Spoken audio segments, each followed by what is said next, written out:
Welcome to exam विवेचना। जैसा कि आप लोगों को पता है, हम अपने चैनल पर डिस्कस कर रहे हैं वन लाइनर टाइप्स क्वेश्चन। जो ये क्वेश्चन है, इसमें आपको फर्स्ट डिवीज़न करवाया जाता है हिंदी साहित्य का। डेली यहाँ पर आपको 50 क्वेश्चन करवाए जाते हैं। साथ में जहाँ पर लगे कि इम्पॉर्टेंट है व्याख्या करना, तो वहाँ पर व्याख्या भी की जाती है। ये हमारी न्यूज़ सीरीज चली हुई है। मुझे पूर्ण आशा है कि जैसे कि LT टेट हो गया, LT कमीशन हो गया, TGT PGT हिंदी हो गया, नेट सेट JRF हो गया, असिस्टेंट प्रोफेसर हिंदी हो गया, कोई भी हिंदी साहित्य की परीक्षा होगी वहाँ पर आपके लिए डायरेक्ट इनडायरेक्ट ये प्रश्न लाभ देंगे। ठीक है, वैसे तो हमने यहाँ पर इसका जो मेन रखना था नाम, वो रखा है LT टेट के लिए, टारगेट HP LT टेट 2025। परंतु फिर भी कोई भी तैयारी हिंदी साहित्य से संबंधित होगी, उसके लिए आपको ये बहुत ही ज़्यादा महत्वपूर्ण होगी, तो ध्यानपूर्वक आपने देख लेना है। इससे पहले भी हमने इसके पार्ट्स डिस्कस करे हैं। अगर अभी तक आपने उन्हें नहीं देखा है तो डिस्क्रिप्शन आप चेक कर लेना, वहाँ पर आपको लिंक मिल जाएगा। इसी के साथ साथ हिंदी साहित्य के नोट्स अगर हार्ड कॉपी के तौर पर आपने लेने हैं तो वो भी अवेलेबल है। यहाँ पर जो नंबर दिया गया है 76 517 294, इस पर आपने व्हाट्सएप कर लेना है। आपको सारी जानकारी नोट से संबंधित अवेलेबल करवा दी जाएगी। आपकी परीक्षा होने वाली है हाल ही में LT टेट की जून 2025 के लिए, तो हार्ड कॉपी नोट्स अवेलेबल हैं। जल्द से जल्द आप उन्हें परचेज़ करिए और अच्छे से अपनी रिवीजन करिएगा, क्योंकि फ़ायदेमंद आपके लिए साबित होगा ये। बाकी PDF इत्यादि के लिए आप हमारे व्हाट्सएप ग्रुप के साथ और टेलीग्राम ग्रुप के साथ जुड़ सकते हैं। उनके लिंक आपको डिस्क्रिप्शन में मिल जाएंगे।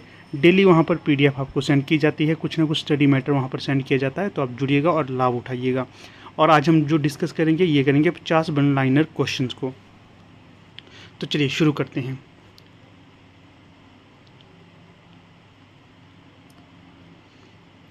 तो यहाँ पर देखिए प्रश्न संख्या 51। प्रश्न संख्या 51 में क्या पूछा गया है? प्रसाद जी के किस नाटक में जयचंद काल का चित्रण हुआ है? प्रसाद जी से तात्पर्य है जयशंकर प्रसाद। जयशंकर प्रसाद के किस नाटक में जयचंद काल का चित्रण हुआ है? तो ये होगा प्रायश्चित। प्रायश्चित इनका प्रसिद्ध नाटक है। इसी के साथ साथ स्कंदगुप्त, चंद्रगुप्त और ध्रुव स्वामी जैसे इनके प्रसिद्ध नाटक हैं, ये भी आपने ध्यान रखना है। प्रश्न संख्या 52। शिव शंभू के चिट्ठे किस पत्रिका में प्रकाशित हुए थे? तो जो शिव शंभू के चिट्ठे हैं, ये बालमुकुंद गुप्त के होंगे और ये भारत मित्र नामक पत्रिका में प्रकाशित हुए थे। और किसको ये संबोधित करके लिखे गए थे? लॉर्ड कर्जन को संबोधित करके व्यंग्यात्मक निबंध है ये शिव शंभू के चिट्ठे। अगला प्रश्न देखिए, मुसलमानों की राष्ट्रीय भावना को चित्रित करने वाला नाटक कौन सा है? तो जो मुसलमानों की राष्ट्रीय भावना को चित्रित करने वाला नाटक है, तो ये शेरशाह नाम का हो जाएगा। अगला देखिए 54। कहानी कला किसका निबंध है? कहानी कला निबंध विधा की रचना है और ये मुंशी प्रेमचंद का हो जाएगा। फिर प्रश्न संख्या 55। उपेंद्र नाथ अश्क की सर्वाधिक प्रौढ़ नाट्य कृति कौन सी है? तो जो अंजू दीदी है, ये हो जाएगी उपेंद्र नाथ अश्क की रचना और नाट्य विधा की रचना है ये। फिर अगला प्रश्न देखिए, नागरिक प्रचारणी सभा कहाँ पर है? ये काशी में। कब ये स्थापित की गई थी? 1893 में। नागरिक प्रचारणी सभा जो कि काशी में है, 1893 में स्थापना की गई थी। इसके संस्थापक कौन कौन से हैं? तो पहले तो हो गए श्याम सुंदर दास, दूसरे हो गए पंडित राम नारायण, तीसरे हो गए शिव कुमार सिंह हैं। ये जो तीनों हैं, ये हैं आपके नागरिक प्रचारणी सभा के संस्थापक।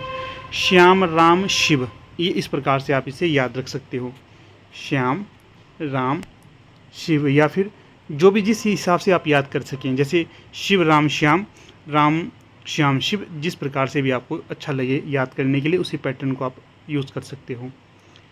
फिर है प्रश्न संख्या यहाँ पर 57। इसमें क्या पूछा गया है?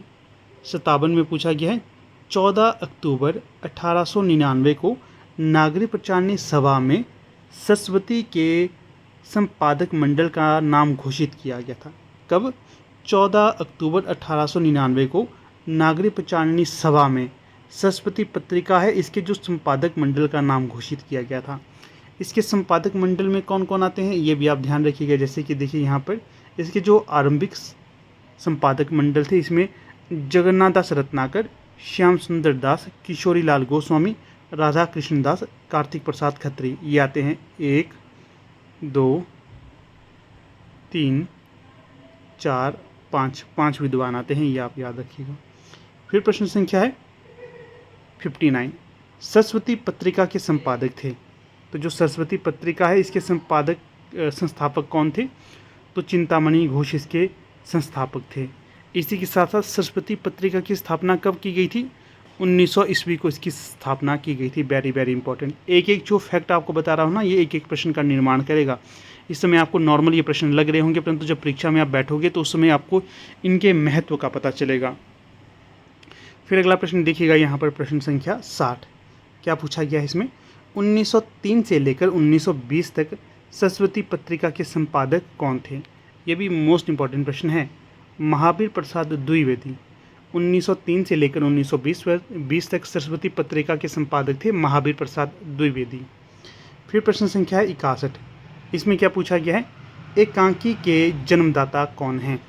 तो जो एकांकी विधा है इसके जन्मदाता के तौर पर वैसे तो अलग अलग मत है, परंतु जो सर्वमत की तरफ जाता है तो वो डॉक्टर रामकुमार वर्मा की तरफ जाता है ये मत। ठीक है। फिर अगला प्रश्न देखिएगा 62। इसमें क्या पूछा गया है? मीराबाई ने किस भाव से श्री कृष्ण की उपासना की? तो जो मीराबाई थी इन्होंने माधुर्य भाव से भगवान श्री कृष्ण की उपासना की थी। इसी के साथ साथ आपको यहाँ पर 2-4 और फैक्ट बता देता हूँ। पूछा जा सकता है जो तुलसीदास थे उन्होंने भगवान श्री राम की उपासना किस भाव से की थी? तो वो उन्होंने की थी दास्य भाव से। और सूरदास ने किस भाव से की थी? सूरदास ने की थी सख्य भाव से। ये भी आपको याद रखना है। प्रश्न संख्या 63। इसमें क्या पूछा गया है? 63 रामचरितमानस का प्रधान रस है। तो जो रामचरितमानस है इसका प्रधान रस हुआ शांत रस। रामचरितमानस से आपको 2-4 और फैक्ट बता देता हूँ। आपसे पूछा जा सकता है कि रामचरितमानस किस भाषा में लिखी गई है? अवधी भाषा में लिखी गई है रामचरितमानस। किसकी रचना होगी? तुलसीदास की। कितने कांड हैं? 7 कांड है। कौन कौन से हैं? बाल कांड, अयोध्या कांड, अरण्य कांड, किष्किंधा कांड, सुंदर कांड, उत्तरकांड, लंका कांड। इस तरह से आगे पीछे मैंने कर दिया, परंतु 7 कांड ये होंगे, ये आपने ध्यान रखना है। फिर देखिए, सबसे पहले अपनी आत्मकथा हिंदी में किसने लिखी? तो जो सबसे पहले अपनी आत्मकथा हिंदी में लिखी थी डॉक्टर राजेंद्र प्रसाद जी के द्वारा लिखी गई थी। ये भी आपको ध्यान रखना है। फिर देखिए प्रश्न संख्या 65। इसमें क्या पूछा गया है? हिंदी कविता का पहला महाकाव्य कौन सा है? तो जो हिंदी कविता का पहला महाकाव्य है तो वो है Prithviraj Raso. Very very important, ये काफ़ी महत्वपूर्ण है। आपसे पूछा जा सकता है हिंदी कविता का पहला महाकाव्य पृथ्वीराज रासो को किसने माना है? तो आचार्य रामचंद्र शुक्ल ने माना है। तो हिंदी कथा साहित्य में या फिर हिंदी साहित्य में पहला जो महाकवि किसे स्वीकार किया जाता है? तो ये चंद बरदाई को किया जाता है स्वीकार। किसने किया? आचार्य रामचंद्र शुक्ल ने किया।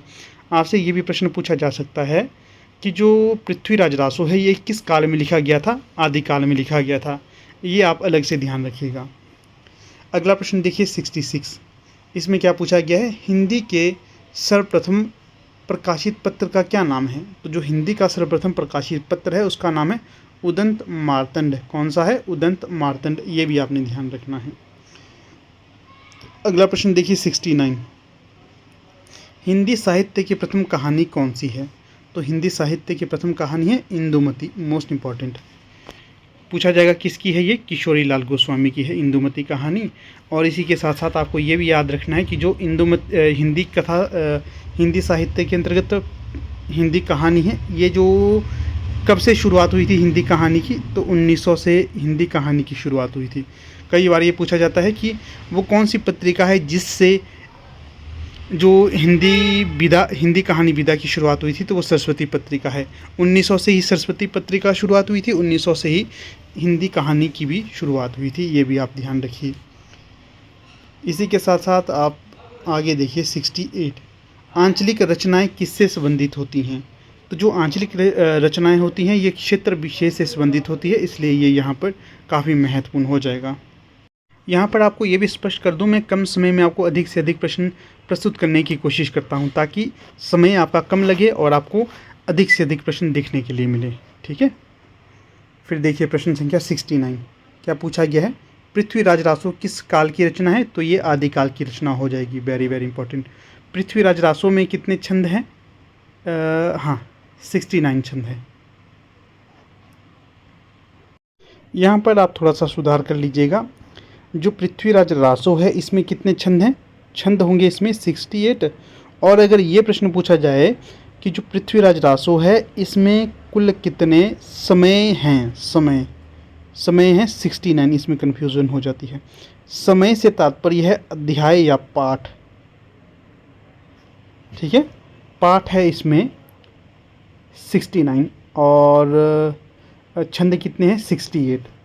ये याद रखिएगा, इसके जो पाठ है इसको कहा गया है समय, समय याद रखना, इसे समय कहा गया है, तो ये आपने ध्यान रखना है। चंद बरदाई कृत है पृथ्वीराज रासो, पूछा जाएगा इसमें रस कौन सा है, तो रस है इसमें वीर रस, वीर रस है, और 69 समय है, और भाषा इसकी क्या होगी, डिंगल इसकी भाषा हो जाएगी, डिंगल।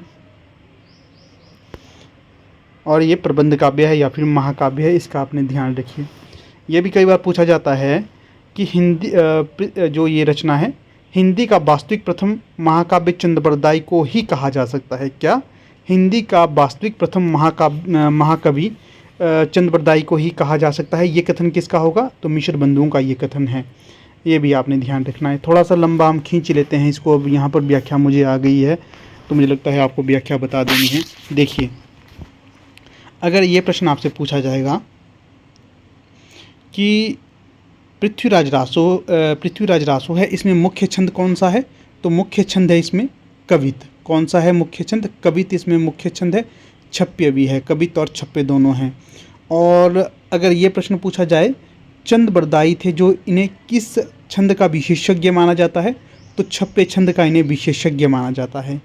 अगर आपसे ये प्रश्न पूछा जाए कि वो कौन सा ग्रंथ है जिसके आधार पर पृथ्वीराज रासो को अप्रमाणिक घोषित किया गया था, तो वो ग्रंथ है पृथ्वीराज विजय। कौन सा है, पृथ्वीराज विजय नाम का एक ग्रंथ है, इसके रचनाकार थे जयानक। जयानक के पृथ्वीराज विजय के कारण ही पृथ्वीराज रासो को अप्रमाणिक माना गया। और किसने इसे माना था अप्रमाणिक सर्वप्रथम, डॉक्टर बुलर ने 1875 में सर्वप्रथम पृथ्वीराज रासो को अप्रमाणिक माना। यह भी प्रश्न पूछा जा सकता है कि जो पृथ्वीराज रासो है इसे किसने पूर्ण किया था, तो इसे पूर्ण किया गया था उनके पुत्र पृथ्वीराज रासो के रचनाकार हैं कौन, चंद्रबरदाई के पुत्र थे जलहन, इनके द्वारा इसे पूरा किया गया था। इसी के साथ साथ ये भी आप याद रखिएगा कि प्रस्तुत कथन किसने कहा। कथन इस प्रकार से है, पृथ्वीराज रासो एक राजनीतिक महाकाव्य है, दूसरे शब्दों में राजनीति की महाकाव्यात्मक त्रासदी है। कथन को फिर से रिपीट करूँगा, यह कथन पृथ्वीराज रासो के संबंध में किसने कहा कि यह एक राजनीतिक महाकाव्य है, दूसरे शब्दों में राजनीति की महाकाव्यात्मक त्रासदी है, तो ये डॉक्टर बच्चन सिंह ने कहा था। इसी के साथ साथ कई बार ये पृथ्वीराज रासो पे आरोप भी लगे हैं कि पृथ्वीराज रासो प्रमाणिक है, अप्रमाणिक है, अर्धप्रमाणिक है, तो ये भी यहाँ पर आपको स्पष्ट कर देता हूँ कि किसने क्या कहा इसको। अगर हम प्रमाणिक की बात करें तो पृथ्वीराज रासो को प्रमाणिक माना श्याम सुंदर दास, मिश्र बंधु, कर्नल टार्ड, मोहनलाल विष्णुलाल पंड्या के द्वारा इसे प्रमाणिक माना गया। अप्रमाणिक किसके द्वारा माना गया, आचार्य रामचंद्र शुक्ल, देवी प्रसाद, कविराज श्यामल, गौरी शंकर, हीराचंद ओझा, बुल्लर, ये मानते हैं इसे अप्रमाणिक। और अर्ध प्रमाणिक मतलब आधा प्रमाणिक कौन मानते हैं इसे, मुनि जिन विजय, आचार्य हजारी प्रसाद द्विवेदी, डॉक्टर सुनीति कुमार चटर्जी, डॉक्टर दशरथ ओझा, ये मानते हैं इसे अर्ध प्रमाणिक। तो ये अलग से जो मैंने आपको फैक्ट बताए ये आपको याद रखने हैं, ठीक। चलिए अगला देख लेते हैं प्रश्न यहाँ पर, प्रश्न संख्या 70। काफ़ी महत्वपूर्ण है ये सीरीज़ आपके लिए, देखिएगा आपको रिवीजन करवा रहा हूँ ना, तो डायरेक्ट इनडायरेक्ट आपको लाभ मिलेगा। इसी के साथ साथ यहाँ आगे अगला प्रश्न देख लेते हैं 70। इसमें क्या पूछा गया है, आचार्य रामचंद्र शुक्ल के अनुसार राम भक्ति काव्य की सबसे बड़ी विशेषता क्या रही। तो जो आचार्य रामचंद्र शुक्ल के अनुसार राम भक्ति काव्य परंपरा की जो सबसे बड़ी विशेषता रही तो वो रही इसमें सभी प्रकार की रचना हुई, वह कई प्रकार की रचना पद्धतियों की उत्तेजना इस समय मिली, ये भी आप ध्यान रखिएगा। फिर आगे बढ़ने से पहले यहाँ पर आपको एक पैम्पलेट दिखा देता हूँ। पैम्पलेट कुछ इस प्रकार से है, अगर आप लोग तैयारी कर रहे हैं LT टेट तो इसके लिए हमारी टीम के द्वारा PYQ अवेलेबल करवाए जा रहे हैं। जो ये PYQ होंगे इसमें आपको 5 मिलेंगे PYQ +5 मिलेंगे मॉक टेस्ट। ठीक है, तो अगर कोई भी लेना चाहता है तो ये अब अवेलेबल है, आप इन्हें ले सकते हैं। फ़िलहाल हम इसे सॉफ्ट कॉपी के तौर पर दे रहे हैं। अगर किसी को हार्ड कॉपी चाहिए तो वो हार्ड कॉपी भी आपको दे देंगे। हार्ड कॉपी थोड़ी सी महंगी हो जाएगी क्योंकि प्रिंट इत्यादि निकालने होते हैं। अगर सॉफ्ट कॉपी चाहिए तो वो आपको बहुत ही कम चार्जेज़ में उपलब्ध होगी। तो अगर आप इसे लेना चाहते हैं तो यहाँ पर जो नंबर, इस पर नहीं, नंबर कौन सा है, 76,517,294, इस पर आप व्हाट्सएप करिए। इस पर आपको PYQ मिल जाएंगे ये। ठीक है, तो अगर ये लेना चाहते तो ले सकते हैं। आपको रिवीजन हेतु मोस्ट इंपॉर्टेंट होंगे ये 76,517,294।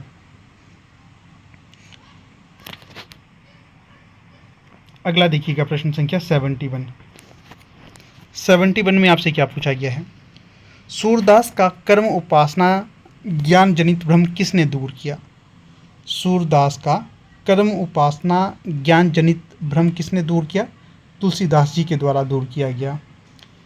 प्रश्न संख्या 72। तुलसीदास ने लोक में फैले अनाचार अत्याचार आदि का भीषण चित्र खींचकर भगवान से अपना सत्स्वरूप धर्म संस्थापक स्वरूप व्यक्त करने की प्रार्थना किस ग्रंथ में की? तो ये की थी विनय पत्रिका में। इम्पॉर्टेंट है। अगला है यहाँ 73। इसमें क्या पूछा गया है? इनकी कविता उसी की ढंग की है जिस ढंग की कृष्णोपासक नंददास की। आचार्य रामचंद्र शुक्ल ने किस राम भक्त कवि के लिए ये कथन कहा था? तो ये कथन कहा गया है अगरदास के लिए। अगरदास कैसे हैं? राम भक्त कवि के तौर पर जाने जाते हैं। फिर प्रश्न संख्या 74। नंददास की रास पंचाध्याय श्रीमद् भागवत के अनुसार कितने अध्याय में विभाजित है? तो जो नंददास थे इनकी रास पंचाध्याय श्रीमद् भागवत के अनुसार कितने अध्याय में विभाजित है? 5 अध्याय में विभाजित है। यहाँ से आपको ये ध्यान रखना है कि जो रास पंचाध्याय है ये किसकी रचना है? नंददास की। जो नंददास थे अष्टछाप के कवियों के अंतर्गत आते हैं। अष्टछाप की स्थापना किसने की? विट्ठलनाथ के द्वारा। अगला प्रश्न देखिए 75। इसमें क्या पूछा गया है? राम भक्ति काव्य में तुलसी से बाहर जो कुछ भी है वह निस्तेज है, निष्प्रभ है। तुलसीदास के लिए ये कथन किसने कहा? तो प्रस्तुत कथन डॉक्टर बच्चन सिंह ने कहा। क्या कहा इन्होंने? राम भक्ति काव्य में तुलसी से बाहर जो कुछ भी है वह निस्तेज है, निष्प्रभ है। तुलसीदास के लिए ये कथन डॉक्टर बच्चन सिंह ने कहा। अगला जो प्रश्न है यहाँ पर 76। इसमें क्या पूछा गया है? तो यहाँ पर पूछा गया है तुलसीदास को वेद वेदांग दर्शन इतिहास पुराण आदि में किसने प्रवीण किया? तो जो तुलसीदास को वेद वेदांग दर्शन इतिहास पुराण आदि में प्रवीण किया ये शेष सनातन के द्वारा किया गया। जो शेष सनातन है ये तुलसीदास के विद्या गुरु या शिक्षा गुरु हैं, ये ध्यान रखना आपने। अगला प्रश्न है 77। इसमें पूछा गया है छायावाद शब्द के प्रथम प्रयोक्ता कौन थे? तो जो छायावाद शब्द है इसके प्रथम प्रयोक्ता के तौर पर माने जाते हैं पंडित मुकुटधर पांडे। पंडित मुकुटधर पांडे ने अपने निबंध हिंदी में छायावाद शब्द का प्रयोग सर्वप्रथम किया था। मोस्ट इंपॉर्टेंट ये प्रश्न होगा कि हिंदी में छायावाद नामक निबंध किसका है? पंडित मुकुटधर पांडे का है। इसमें इन्होंने सर्वप्रथम छायावाद शब्द का प्रयोग किया था। और जो ये निबंध है हिंदी में छायावाद, ये 1920 में शारदा पत्रिका में प्रकाशित भी हुआ था। ये भी आप ध्यान रखिएगा। चाहे प्रश्न किसी भी प्रकार से घुमा फिरा कर पूछा जाएगा, अगर आप ध्यान से देखोगे तो आपको यहाँ से कुछ ना कुछ अलग से फैक्ट मिल रहे हैं, आपके लिए बहुत ही फ़ायदेमंद होंगे ये। फिर प्रश्न संख्या है 78। छायावाद की सर्वमान्य समय सीमा क्या है? तो जो छायावाद की सर्वमान्य समय सीमा है तो ये होगी 1918 से लेकर 1936 के बीच की जो समय अवधि है इसे छायावाद की समय सीमा माना जाता है। कुछ विद्वान इसे बढ़ाकर 1919 से लेकर या फिर 1918 मानते हैं। मैक्सिमम ने 1918 माना, कई इसे बढ़ा देते हैं 1919। इसी के साथ जो मुझे लगा कि विद्वान विशेष के तौर पर होना चाहिए, तो जो डॉक्टर नगेंद्र हैं ये मानते हैं 1918 से लेकर 1938 तक का समय छायावाद का है। ये 2 साल बढ़ा देते हैं। अगला है यहाँ 79। यहाँ पर क्या बताया गया है, क्या प्रश्न पूछा गया है? आचार्य रामचंद्र शुक्ल ने रामचरितमानस को डैश काव्य माना है। तो जो आचार्य रामचंद्र शुक्ल है ये रामचरितमानस को लोकमंगल की साधनावस्था का काव्य मानते हैं। कौन रामचरितमानस को लोकमंगल की साधनावस्था का काव्य मानते हैं? तो ये आचार्य रामचंद्र शुक्ल होंगे। अगला देखिए यहाँ पर 80, इसमें क्या पूछा गया है? अयोध्या कांड को रामचरितमानस का हृदय स्थल कहा है। प्रश्न पूछा जा सकता है कि किस कांड को रामचरितमानस का हृदय स्थल कहा जाता है? तो जो अयोध्या कांड है इसे रामचरितमानस का हृदय स्थल कहा जाता है। Very very important. अगला देखिए 81, इसमें क्या पूछा गया है? रसखान की अंतिम काव्यकृति कौन सी है? तो जो रसखान की अंतिम काव्यकृति मानी जाती है तो वो होगी प्रेम वाटिका। यहाँ से आपको ये भी स्पष्ट हो जाता है कि जो प्रेम वाटिका है ये किसकी रचना है? रसखान की। रसखान भगवान श्री कृष्ण की भक्ति में समर्पित थे। अगला देखिए यहाँ पर, या लकुटी और अरु कामरिया पर राज तिहुपुर को तजी डारो।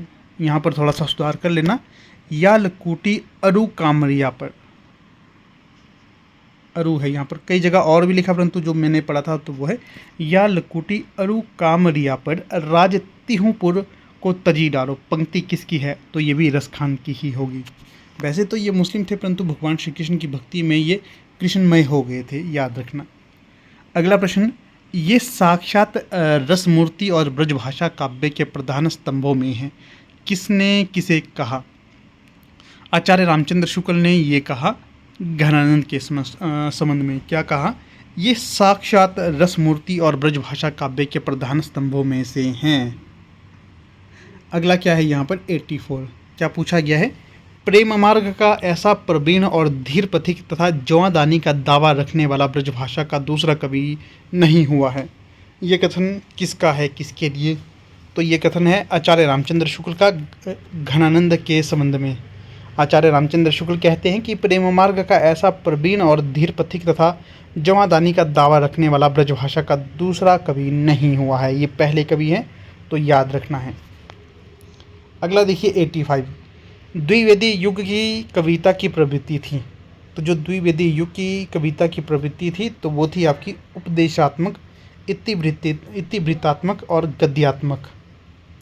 द्विवेदी युग की समय सीमा क्या है बताइएगा? ये नॉर्मल सा प्रश्न मैंने पूछा, देखता हूँ उत्तर देते हैं आप या नहीं। द्विवेदी युग की समय सीमा तो आपको पता ही होनी चाहिए। और द्विवेदी युग का नाम द्विवेदी युग किस कारण पड़ा? अगला देखिए 86, विखंडनवाद का जनक किसे माना जाता है? तो जो विखंडनवाद का जनक माना जाता है देरिदा को। 87, विरेचन का सिद्धांत किसका है? तो जो विरेचन का सिद्धांत है ये अरस्तु का होगा।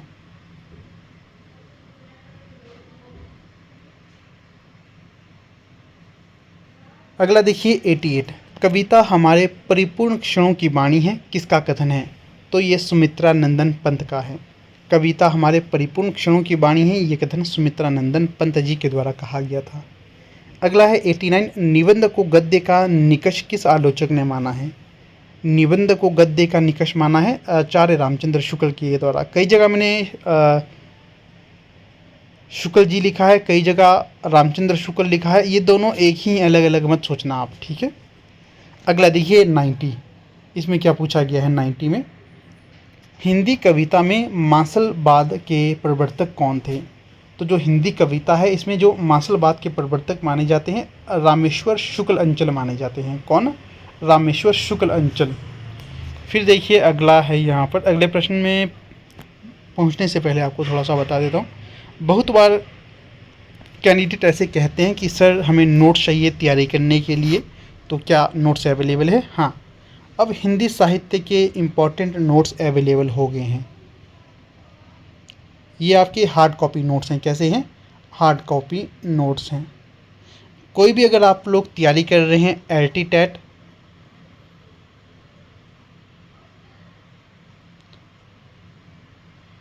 अगर आप लोग तैयारी कर रहे हैं एलटी टेट,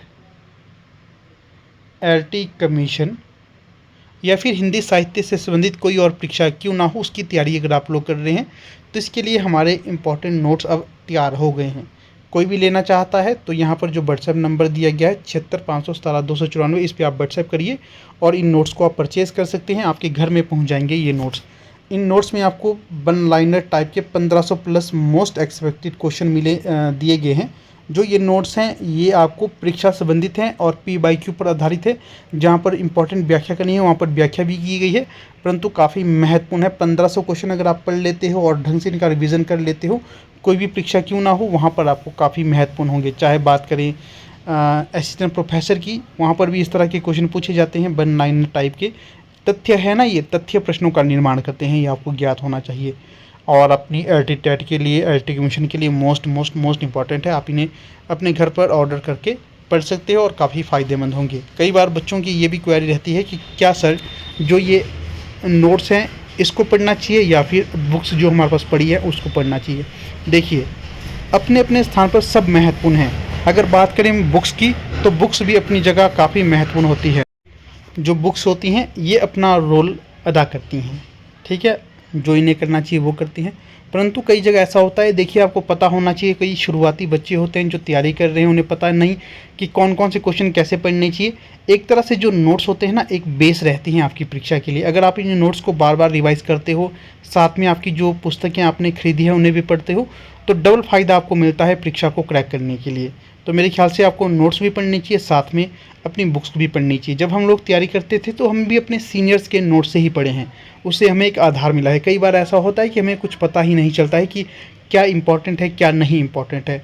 अगर नोट्स आप पढ़ते हो तो वहाँ से आपको पता चलता है कि ये चीज़ें आपने पढ़नी है, दूसरी चीज़ें आपने स्किप कर देनी है, क्योंकि नोट्स एक आधार रहते हैं किसी भी तैयारी को करने के लिए। बाकी जो आपको बेहतर लगता है आप वो कर सकते हो। चलिए आगे देख लेते हैं। अगला प्रश्न देखिएगा यहाँ पर 91। इसमें क्या पूछा गया है 91 में, तुलसीदास को कलिकाल का वाल्मीकि किसने कहा? तो जो तुलसीदास थे इन्हें कलिकाल का वाल्मीकि कहा नावादास के द्वारा। किसके द्वारा? नावादास के द्वारा। प्रश्न संख्या 92, अमीर खुसरो किस नाम से जाने जाते थे? तो अमीर खुसरो इन्हें तूतीय हिंद के नाम से भी जाना जाता है। किस नाम से? तूतीय हिंद। अगर हम बात करें अमीर खुसरो का मूल नाम क्या था, तो अमीर खुसरो का मूल नाम था अब्बुल हसन यमुनुद्दीन मोहम्मद, ये इनका मूल नाम था। जन्म इनका कब हुआ था? 1253 ईस्वी में जन्म हुआ था। कहाँ पर जन्म हुआ था? एटा ज़िले में। और ये कहाँ पर है एटा ज़िला? उत्तर प्रदेश में। एटा ज़िले के पटियाली गांव में इनका जन्म हुआ था। जो अमीर खुसरो है ये खड़ी बोली हिंदी के आदि कवि के तौर पर जाने जाते हैं। 13वीं से 14वीं शताब्दी का इनका समय रहा है। इस समय इन्होंने खड़ी बोली का हिंदवी के रूप में सूत्रपात किया था। और ये आदिकाल के संत, संगीतकार, इतिहासकार, भाषाविद और योद्धा थे, ये भी आपको ध्यान रखना है। इन्हें तूतीय हिंद या फिर हिंद की तूती के नाम से भी जाना जाता है। इनके गुरु का नाम भी काफ़ी इम्पोर्टेंट है। ये जो सूफ़ी संत हजरत निज़ामुद्दीन औलिया के शिष्य माने जाते हैं, मोस्ट इम्पॉर्टेंट। अगला देखिए 93, ज्ञानपीठ पुरस्कार की स्थापना कब की गई? तो जो ज्ञानपीठ पुरस्कार है इसकी स्थापना कब की गई थी? 1961 में। फिर है साहित्य अकादमी पुरस्कार की स्थापना कब की गई? तो जो साहित्य अकादमी पुरस्कार है इसकी स्थापना की गई थी 1954 में। साहित्य अकादमी पुरस्कार है इसका औपचारिक उद्घाटन कब हुआ था? 12 मार्च 1954 को, और भारत सरकार द्वारा ये किया गया था। जो पहली बार ये पुरस्कार दिया गया था कब दिया गया था? 1955 में, ये भी आपको याद रखना है। 1955 में पहली बार दिया गया था। अगर हम बात करें कि कब कब ये पुरस्कार दिए गए हैं, किस प्रकार से दिए गए हैं, जैसे साहित्य अकादमी पुरस्कार पहली बार बताया था ना 1955 में दिया। किसे दिया गया था? कौन थे लेखक? माखनलाल चतुर्वेदी पहले हैं, ये ध्यान रखना है। और किस रचना के लिए? हिम तरंगिणी इनकी रचना है, उसके लिए दिया गया था। शैली क्या थी? काव्य है, ये काव्य। दूसरा दिया गया 1956 में वासुदेव शरण अग्रवाल को, किस रचना के लिए? पद्मावत संजीवनी व्याख्या के लिए, और ये व्याख्या है। तीसरा जो पुरस्कार दिया गया ये 1957 में दिया गया। किसे दिया गया? आचार्य नरेंद्र देव को। किस रचना के लिए? बौद्ध धर्म दर्शन के लिए, और शैली क्या थी? दर्शन थी। यहाँ से आपका ये भी प्रश्न बन रहा है कि जो हिम तरंगिणी नामक रचना है किसकी है? माखनलाल चतुर्वेदी की है। पद्मावत संजीवनी व्याख्या किसकी है? वासुदेव शरण अग्रवाल की है। बौद्ध धर्म दर्शन किसकी है? आचार्य नरेंद्र देव की है। इसी के साथ साथ जो हाल के ही साहित्य अकादमी पुरस्कार है ये आपको बता देता हूँ। जो 2021 में किसे दिया गया था? दया प्रकाश सिन्हा को। किस रचना के लिए? सम्राट शो के लिए। किस विधा की रचना है? नाटक विधा की रचना है। 2022 में किसे दिया गया? बद्री नारायण जी को। किस रचना के लिए? तुमड़ी के शब्द रचना के लिए। किस विधा की रचना है? कविता संग्रह है ये। इसके पश्चात 2023 में ये पुरस्कार किसे दिया गया? संजीव कुमार को।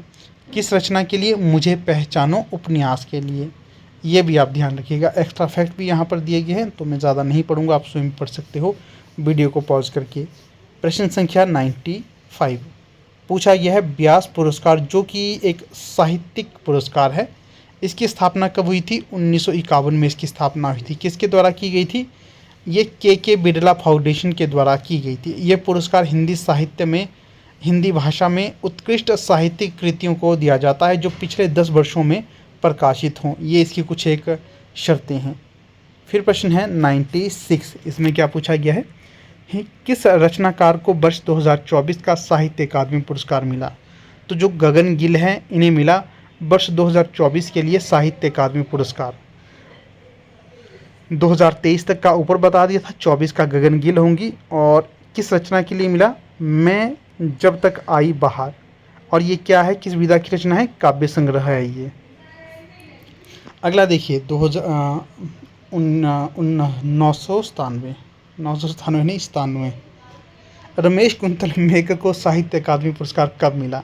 ध्यान रखना है, रमेश कुंतल मेघ थे, इन्हें भी साहित्य अकादमी पुरस्कार से नवाजा गया था। कब दिया गया था ये? साल 2017 में इन्हें ये पुरस्कार दिया गया था। किस रचना के लिए? विषव मिथक सरित सागर के लिए। विषव मिथक सरित सागर के लिए। अगला है 24 भाषाओं में कौन सा पुरस्कार दिया जाता है? वो कौन सा पुरस्कार है जो 24 भाषाओं में दिया जाता है, ये भी आपको ज्ञात होना चाहिए। तो ये साहित्य अकादमी पुरस्कार है। अगला है मुझे पहचानो किसकी रचना है? ऊपर ही देखा हमने, ये संजीव कुमार की रचना होगी। अगला देखिए प्रश्न संख्या 100, साहित्य अकादमी पुरस्कार जीतने वाली पहली महिला कौन थी? साहित्य अकादमी पुरस्कार जीतने वाली पहली महिला थी अमृता प्रीतम। कौन थी? अमृता प्रीतम। ये पंजाबी की प्रसिद्ध लेखिका हैं, ये भी आप ध्यान रखिएगा। तो फिलहाल देखिए दोस्तों, कुछ इस प्रकार से हमारा लेक्चर है।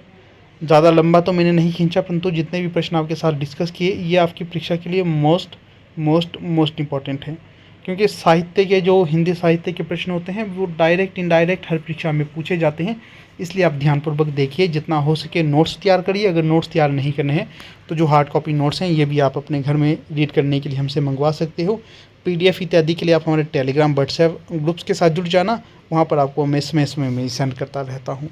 बाकी अगर अच्छी लगी हो वीडियो तो इसे लाइक, शेयर और चैनल को सब्सक्राइब आपने ज़रूर करना है। वीडियो के अंत तक बने रहे, इसका बहुत बहुत धन्यवाद।